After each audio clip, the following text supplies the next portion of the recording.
We really should have had theme music for this. Next time I do this, I've really got to consider having theme music for this. I don't know why I didn't think about doing theme music, but really should have, would have, could have had theme music for this. If you stick around, there'll be a song later. Promise.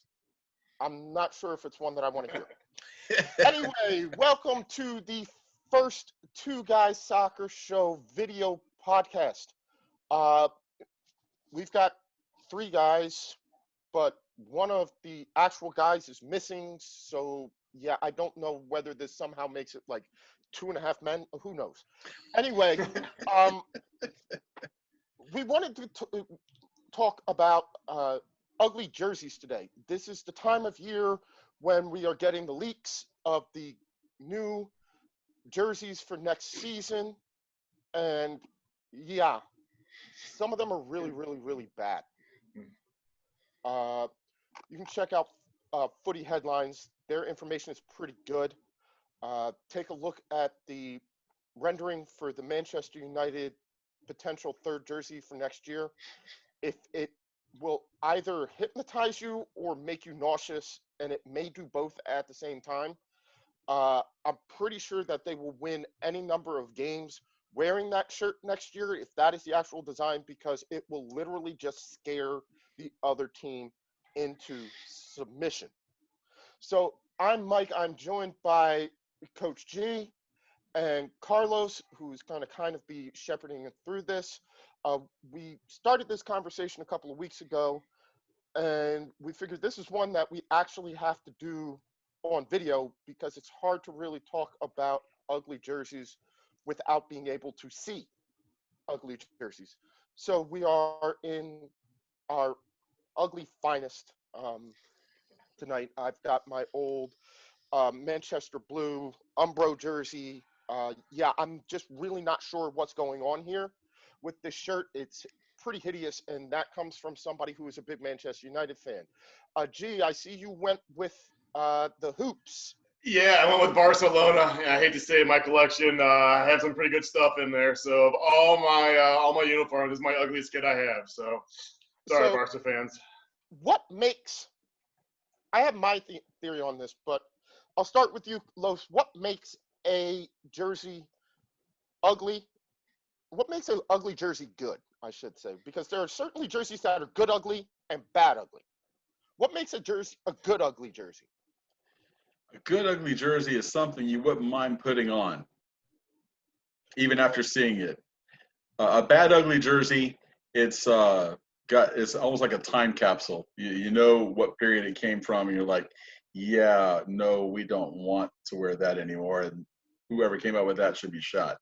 So, but a good ugly jersey, you wouldn't mind wearing it. Now, you say that, you guys are wearing ugly jerseys. I mean, I don't think this is ugly. I think some people think it's ugly, but I really like this with the stripe going all the way across from arm to arm. I thought that's kind of cool. But I don't think it's okay. It doesn't jump out at me as being particularly hideously ugly. When I think of like ugly jerseys or good ugly jerseys, I'm thinking of like Nigeria's kit with the Zubaz pattern, which is a classic example of what I consider to be good ugly. Like, it strikes me as to when they were putting this together, they were like, at what point did they actually think like that was going to look good on a human body? Now, I like it. It's cool because although the pattern is garish and the color combination is garish, it all works together. It's not going in too many directions. The design elements are relatively consistent throughout the jersey. When I think of bad ugly, I go to City's away alternate, the black one that has like the different color cuffs and then like the caution tape on one side of the sleeve. Like, what were you thinking when you put that together? Because clearly at that point, obviously, it needs to be on the next show. Yeah.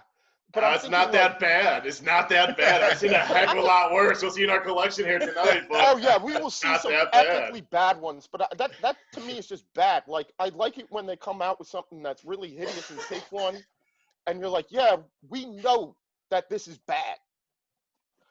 I'm afraid like when they did that, they actually thought that was good. So, G, what do you think makes an ugly jersey? I'm gonna say an ugly good. I'm gonna give 2 words, and it's one man: Jorge Campos, the infamous goalie uniform of the '90s that has any kind of color, different shapes. It works for him. This guy was a time period Hall of Famer. Ugly kits, ugly in a good way. In my eyes, as being a goalie, some of you guys might say ugly in a bad way. I hope my number one ugly kit is no one else picked it out tonight, so I don't want to kind of give it away, but it's something I know as a player I would hate it, and I know watching the other team as a player I would laugh my butt off. So we'll see. We'll see what my other uniforms are. It may be on tonight. You guys sent me several. I've got 8 of them here. A combination of what you guys sent plus what I had to offer, and we had some overlap. So I don't know. We'll see when that happens. So let's just go through it. G and I have not seen these, so our reaction when we see them is really going to be what our reaction is. So we're seeing them for the first time. Los, take it away. Here we are. It's Ugly Kits session number 1. Ready for the first one? Yep. Because this is ugly. This is ugly. Let me see. There we go. All right, drum roll, please.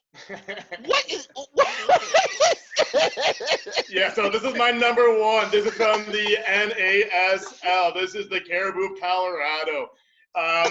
Again, really you have tassels. You have tassels. Can you imagine as a player, the things are just kind of hitting you in the face, and you're the defender? Like, completely 1970s NASL outfit. So I think a couple of years ago, Colorado was going to have like an April Fool's joke or something like that. But that's going to come out in this one time. But man, this is my number 1 ugly uniform. Like, just the frills. How do you have frills on a uniform?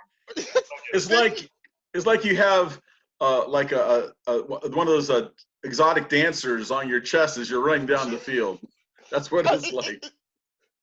This is just like what do you do? Like, what do you do? Like for wind, for wind direction, you put your finger up in the air, or just look down and see which way that they're kind of blowing. Like seriously.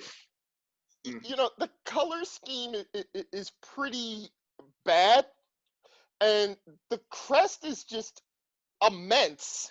I'm not sure, like, does it really need to be that big? But I just can't get over the fringe. Like, at what point did this seem like a good idea? Well, I think the marketing team for this, I think the marketing team for the Caribou of Colorado went to Disney, went to Frontierland and said, that's it. That's what we want. Like, just because you're from Colorado and you get the whole Cowboys thing, you don't need to take it that far. And then look at the collar. Like, this is like 70s disco Saturday Night Fever at its best. There's just so much wrong with this. Yeah, 70s Saturday Night Fever meets Country Bear Jamboree. That's what we got there. Like, what did they call this? Like the Midnight Cowboy jersey? Like, I can't imagine that I would just, if I was on the opposing team and they ran out in this, I'd just die laughing. Like, I don't think you can take an athlete serious if they're walking out with a jersey that has fringe on it. Then, like, they've got the whole vested look. They've got, like, a partial vest, but then it only goes down to, like, mid-chest. This looks more like the cheerleader's uniform than it does the actual players. And the shorts are typical 1970s too. You get those the PE gym shorts, the real small butt hugger shorts. I mean, this outfit is pure 1970s through and through. Complete awful. I mean, it is a great way to start. It's a great way to start the show. That is bad. That is bad. Okay. All right. Well. We're just getting started here. You ready? Ready for number 2? All right. I don't know after this. Here we go. Oh, that was mine. That was 2012, 2013 Recreativo Huelva. It's like you'd get dizzy looking at that. It's like what's her name? Little Lulu was the one who fashion designed this thing. I mean, I'm wondering, like, if I saw this on a jockey in the my Kentucky God. Derby, it would Oh. make sense. Sure. Agree. Sure. Kentucky Derby. Gotcha. As a Kentucky Derby thing, or if I saw this in Ringling Brothers on the clown, it makes perfect sense. But as a soccer uniform, like, again, what were you thinking? Did you really, at what point did somebody actually say this was a good idea? And multiple people had to approve this design? Especially with Hummel. Like, Hummel is normally a really good, kind of classier kind of brand that normally doesn't go down to this level of hideous. So I don't know. I've never seen Hummel have such an awful outfit, man. But I don't know if I saw that kind of going past, I would just freeze as a player. I would have no idea what the hell's going on. So, Jesus, man. Maybe, Spain had some interesting uniforms. When I was doing my research and whatnot, there's some interesting throughout the divisions. So Spain's got some weird ones.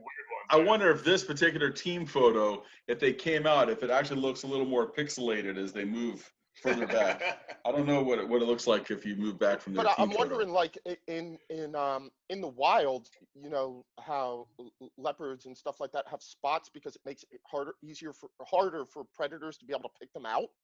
I'm wondering if it's the same thing. If we put like spot polka dots on them, it'll be harder for the other team to identify which player is which player, and all they'll see is just this massive polka dots, and they won't be able to pick out individual players. So we'll kind of blend in with each other, and it'll make it. Nah, that just doesn't even make sense. This to is me, as I said. awful. All right, let's go. Psychological awful. That's from 2012. We're gonna jump up about 5 years. What the heck? Exactly. What the heck? Is that bacon? Those are hot dogs. Those are hot dogs. The jersey says it all. I never saw that one. No crap. This What is Wow. this is What Bet Ale from England. Was this some sort of promotion?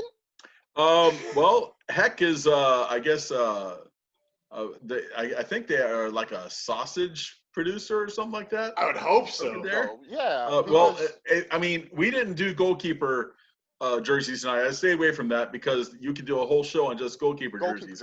Well, the Heck goalkeeper jersey is actually a hot dog on a bun with like ketchup and mustard running down it. So that'll be on another show. But this one, I'm like, what is this? But so this is actually makes it even worse. Other than the fact that they had the hot dogs all on there, is the fact that you then have that pink underlining the sponsor's logo and the collar, and the pink around Yeah, the pink, collar. yeah. and they wore pink pants. I didn't put that up there. They had pink shorts with this too.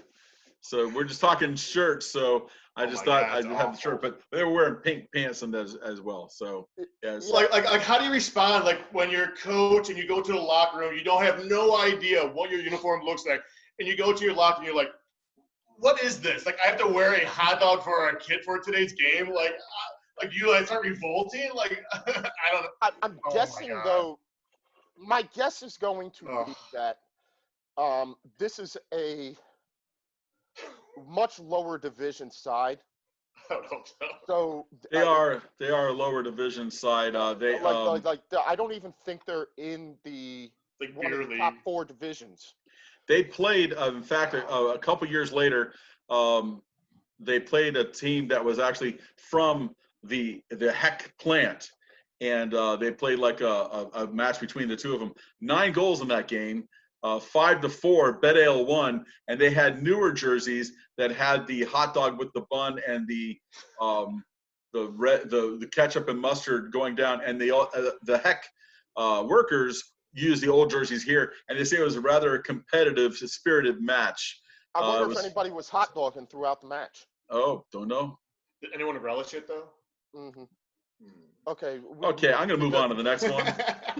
I'm just guessing though that that has to be something that they're doing as like a promotion, and as a result of wearing these ridiculous jerseys, they're getting like funding that enables them to keep the doors open. So actually, it was actually a fundraiser. I forgot what they were raising funds for, but it was a fundraiser. Hopefully, new kits. Yeah, for new kits. There you go. New kits. Here we go. Next one up. This is number 4. Oh, the onesie. I mean, this, and you had to get like that picture too. Like we had to get that picture of the guys in the ones. I mean, they definitely look fit in that. And Right? can we really consider this a jersey? How do you even get into it? Like if it's a onesie, like there's I no guess zippers. there's got to be a zipper or something on the back. Like It's a onesie though. Like like if you're gonna pull some guy's uniform, you're gonna give him a wedgie too at the same time. Like you gotta think about during the game. Like I'm funny thing is- thinking if memory serves me correctly, the leotards and unitards that dancers and all wear have snaps in the crotch region. Yeah, that's probably what it is. Yeah. oh, You have to pull it up over that and can't then be comfortable and then running around snap. with that. So it's My guess is, but That's bad. funny thing about this is, if this was an individual like shirt and shorts, wouldn't actually be that bad. It's the Agree. one onesie, like the actual jersey for this, like the top part half of it, it's kind of cool. It's got like the faux scratches on the side for the line scratches.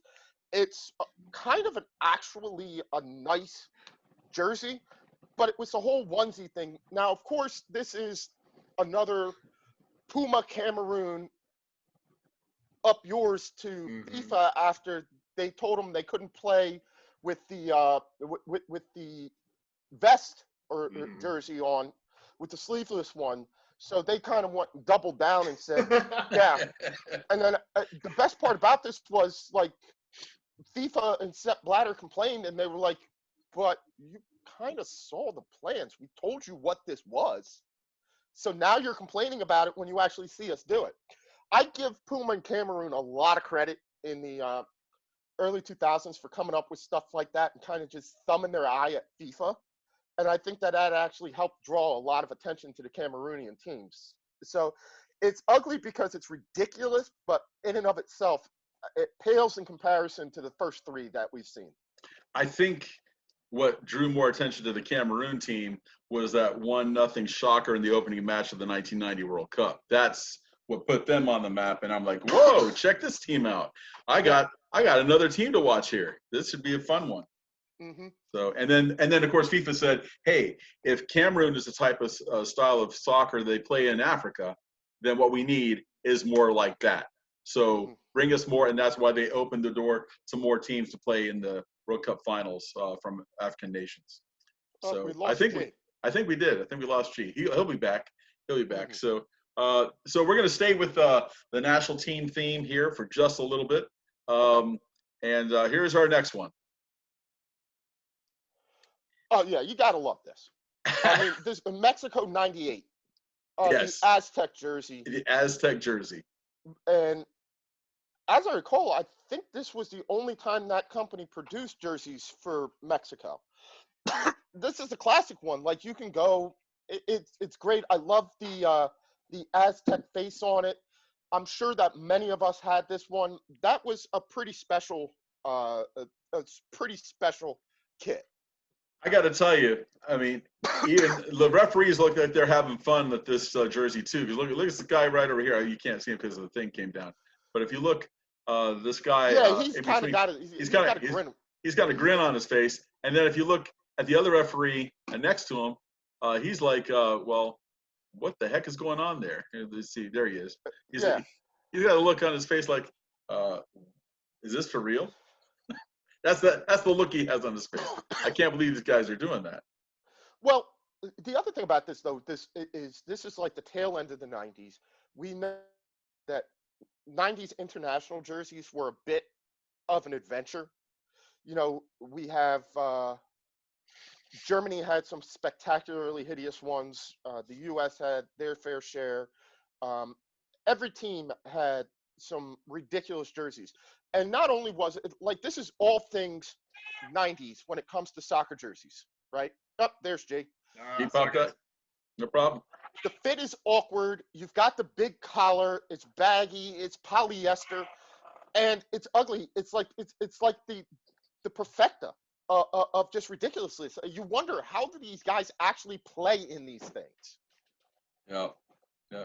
And G, you missed my comment about the officials having a good laugh at the Mexican team. The guy with the white hair in between number 20 and number 13, and then the other guy on the other side of 13. They're all looking at Mexico having a good laugh about this thing. But even their goalkeeper, though, no spectacular kit there. That's just the away version of the same kit. Right, because you can see, if you look closely, you can see the Azteca on there, the emblem on there. Yeah, that's the away version of this. All right, moving right. Who else? Moving along, we're going to move away from national teams for a little bit, and we're going to go to this one.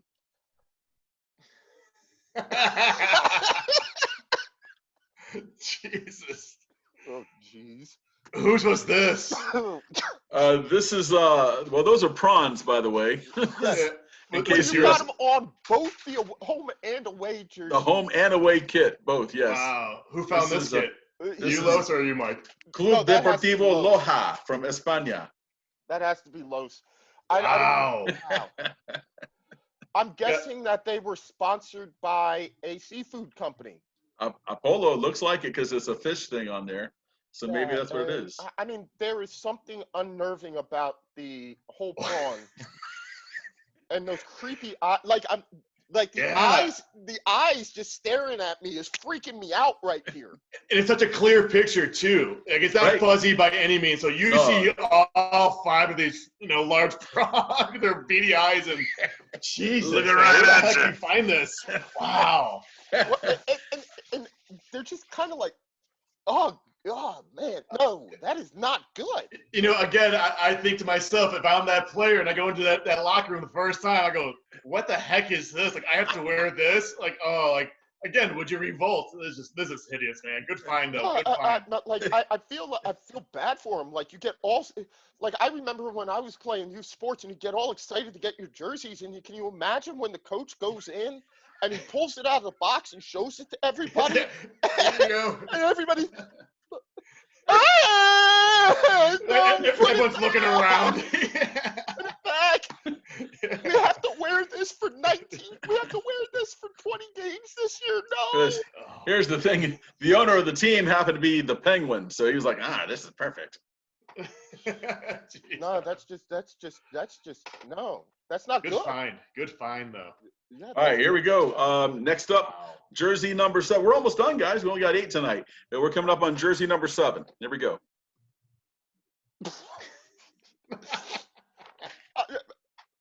I mean, that's rude. I believe that's rude to call it, but Mhm. yeah. Mhm. This was mine. Yeah. Hey. yeah. I got a song for this one. What? Orange bottom pants, dude with the curl. Everybody is looking to hurl. Next thing you know, he's on our show already. He's got low. It's Right on. There's just too much going on here. See, this is what shocked me. It was a Chelsea's third kit. Of all the color schemes of Chelsea, they picked that. Oh, man. It was just idiots. Again, You know what? I 90s. I got a theory. I got a And theory those on giant this. patches, too.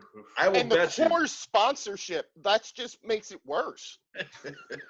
That's actually that's what my wife said. She saw the picture. She says Coors. Oh yeah, that's a terrible looking shirt because it's a terrible beer. And the orange crest, like, Oh. where did that come from? Here's what I think happened here. Ruud Gullit, as The you guy know, who designed it was colorblind? no. I think Ruud Gullit had a Drinking. say in the uniform. They said, "What alternate colors would you like?" He says, "Well, I'm Dutch. Put some orange in there," and that's what they did. I bet that's what happened. Oof. I wasn't in on that board meeting, but I would wager that something like that happened. But, I'm like, the various shades of gray, the orange, you've got Dark asymmetrical blue stripes, stripes. the Yeah. stripes, the fact that it kind of goes over the shoulder and then stops, then you've got partially vertical stuff. It almost looks like it wants to be the gray Manchester United kit, but it's not.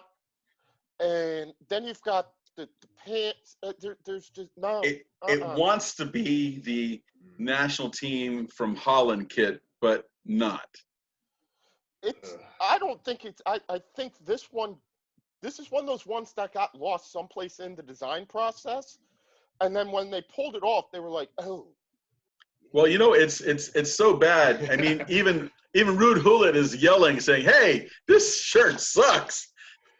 Well, probably tells you like, oh, we kind of spent this money. We kind of maybe have to wear this maybe once or twice this year, kind of thing. Kind of fulfill our contractual, agreement. But this is one of those ones where you wonder, and I often wonder this when I look at these kits. Like somebody at the team had to approve this design, right? Because I believe that's an Adidas kit. Sure. Somebody had to approve this. And it probably went through several hands. Yeah, but where the contract was signed. It was probably at a bar drinking Coors, like where most deals happen. Two gentlemen shaking hands with a napkin. They're writing down the deal. I'll be honest. I don't think I saw Coors at all, and when I went to England back in '98. But I mean, 2018. I don't know what they had back in '95. They might have had it back then. But I'm just wondering, like, at what point did you see and approve these designs? And what were you doing before you saw and approved those designs? Drinking Coors. Plentiful. Guys, we got one more jersey to go.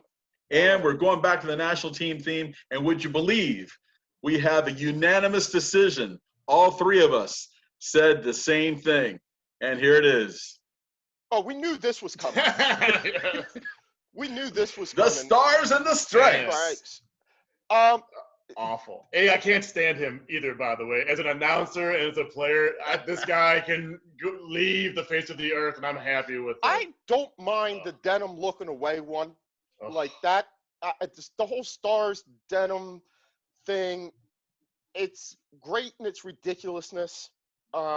It's America. It's America. It is America. It's denim. No, it's America. It's America through and through. America. Now, the wavy stripes thing on the home ones, not as huge a fan, but definitely, like, I would probably get one of the away ones. I don't mind that one so much. Again, Adidas looking for something. And I just wish that at one point in time somebody could come out with like an actual iconic look for the U.S. Because that's what I think we're missing. Like, how every other team has their color or their style, whether it's Spain's red jerseys, England's white jerseys, France with the blue, or Croatia with the tablecloth pattern. All of them have a unique facet to their international jerseys. We have started with this, and I just feel like it's gone steadily downhill. Well, we had that one back in 1950 that was the white shirt with the red Miss America, banner thing, the sash thingy. And that actually made a resurgence not long ago. So I thought we were going to go with that and stay with that. And, well, no, they always change it. Okay. What it is, they change it all the time because of merchandising. That's why they change it. So but I'm wondering if, again, it was the U.S.'s World Cup, so we're going to come out with something bold. The funny thing is you go and you look for these jerseys on the resale market now, and they're going for like $200-300. Get out of here. No way. Yeah, you look. I believe it.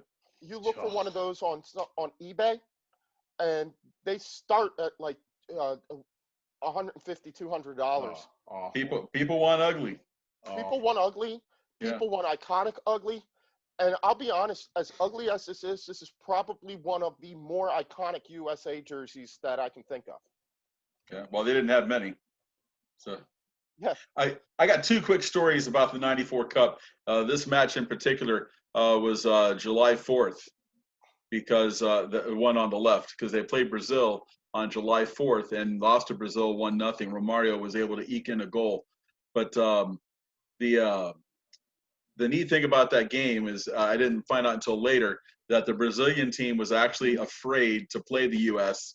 on July 4th because they knew it was Independence Day. So they figured it was going to be a tough match. They might even lose the match. Brazil was actually concerned about losing. And they only won 1-0. So that's, I mean, that the U.S. played hard that game.